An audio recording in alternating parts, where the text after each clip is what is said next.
Hyperchon presents a little history of Bang Bang, Religion.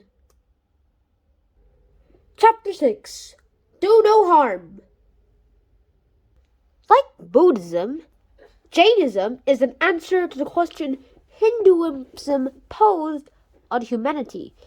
In our present existence is only the latest of many lives we shall lead, because our karma has locked us onto the wheel of rebirth.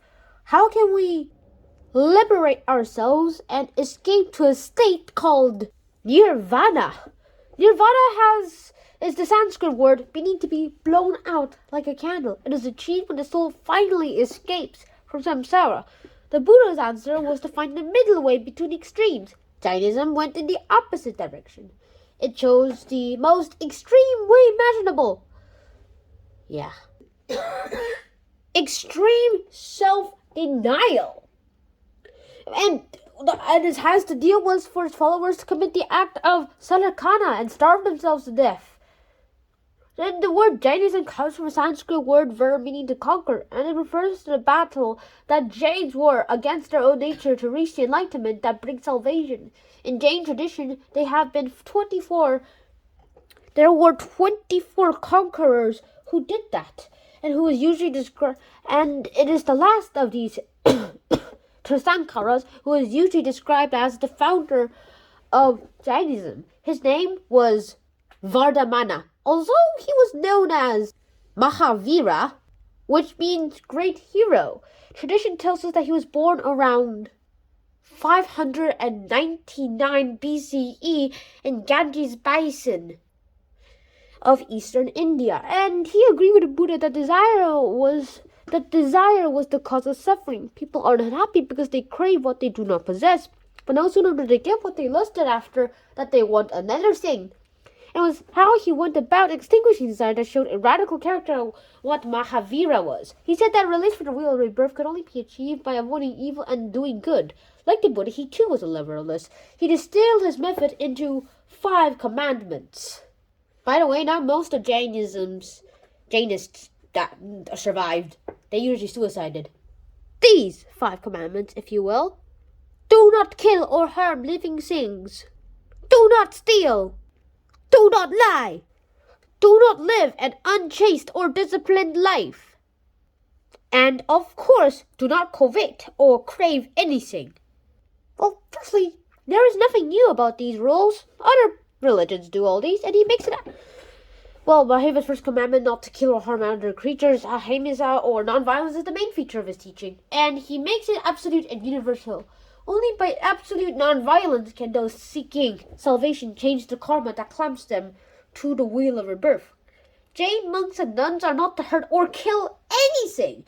They are not to kill animals for food. They are not to hunt or fish, nor are they allowed to swat mosquitoes that bites them on the cheek, or the bee that stings them on the neck. If they find a spider or any unwanted insect in the house, they carefully make sure they do not injure it and release it relevantly outdoors. And because the very ground on which they walk is teeming with tiny little creatures, they must walk carefully to avoid harming them.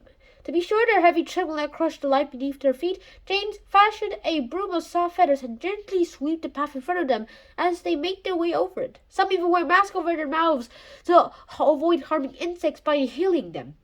Their reverence and respect for all forms of life even applies to root vegetables. They are not to be pulled from the earth and eaten. They too are creatures whose lives are as valuable as humans. So, if they wouldn't eat meat, fish, or vegetables, how did Jains survive? Some of them actually chose not to. They committed salakana, suicide by, hunger, starvation. Apart from believing the sacredness of life, Jainism burdened itself with very little religious theory. It had no place for a supreme god or creator in its system, and rejected the cruelties of the caste system. But its route to salvation did depend on a precise map of the universe. Jains believed that the universe consisted of 2 giant spheres. These 2 gigantic spheres joined by a tiny waist. To picture it, imagine twisting a knot in the middle of an inflated balloon, turning it into 2 parts connected by a knot. To the Jainisms, the knot in the middle was our world, where souls did their time on the wheel of rebirth. And just as too much food made their bodies heavy and difficult to drag around, so Jains believed bad behavior added weight to the soul and made it harder to get off the wheel of rebirth. Meaning this: each bad thing was basically a kilogram, that's just like a weight, a chain, if you will. One less link that is subtracted from the chain that is holding you to the wheel and is preventing you from getting. So basically, I would imagine it like this. When you are born, your soul is restarted with enough links in your chain so that you can drift around and reach the key. But you are not allowed to get out. But that cage is not allowed to be released until you are dead. That is when the cage is released. However, before the cage is released, links are subtracted from you. But if you do good things, links are added. If you do too many bad things that outweigh the good things, there will be less links. And once you are released from your cage, then you won't be able to reach that key. And this is what happens. Every time the cage is closed, it gives you a few minutes to get to the key. If it can't, you will have to come back. And a portal will appear that will put your soul into a new life. Well, most religions fracture off into different sects, each claiming that they are the original version of that religion. Even though they are probably have its own bits of the religion themselves. None of them really are the real religion. And, well, Jainism was no exception. It split into two groups, and their differences were very mild and actually quite endearing. One group called themselves Digambaras, meaning sky-clad. And they insisted that monks and nuns shouldn't wear any clothes. While the other group, the Sventambaras, meaning white-clad, allowed them to wear clothes. So let me illustrate them. There you go. Digambaras, censored. And there you go. Sventambaras, white-clad. In addition to its monks and nuns, Jainism still has millions of followers in India. Though its monks and nuns are its real athletes, its members live as a simple life as their place in society makes it possible. They don't expect to reach the 26th heaven in a single lifetime struggle, but they hope their current life of non-violent gentleness guarantee them a place as a monk or nun next time round. And after that life, that they will finally reach nirvana. Given the nature of Jainism,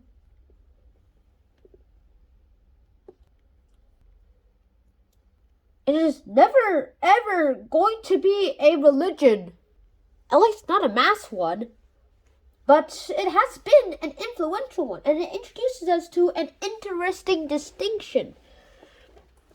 Well, Jain thinking on the sacredness of all life has contributed to the vegetarian movement in its various forms, and its doctrine of amnesia and non-violence has a significant impact on politics. It influenced Gandhi, and who also influenced MLK. Well, at the beginning of the series, this video pointed out it would be impossible to follow a strictly chronological route in tracing the emergence of the different religions. That was because place is as important as time in the story. Different things happened at the same time in different places, so we'd have to zigzag our way through history.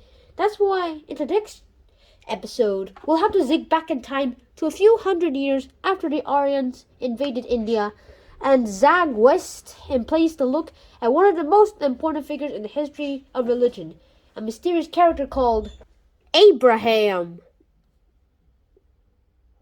I thank you everyone who has subscribed to this channel and who has also helped me make this video. You know who you are. See you guys in the next episode, The Wanderer. Tuck, tuck, tuck, tuck, tuck, tuck, bang!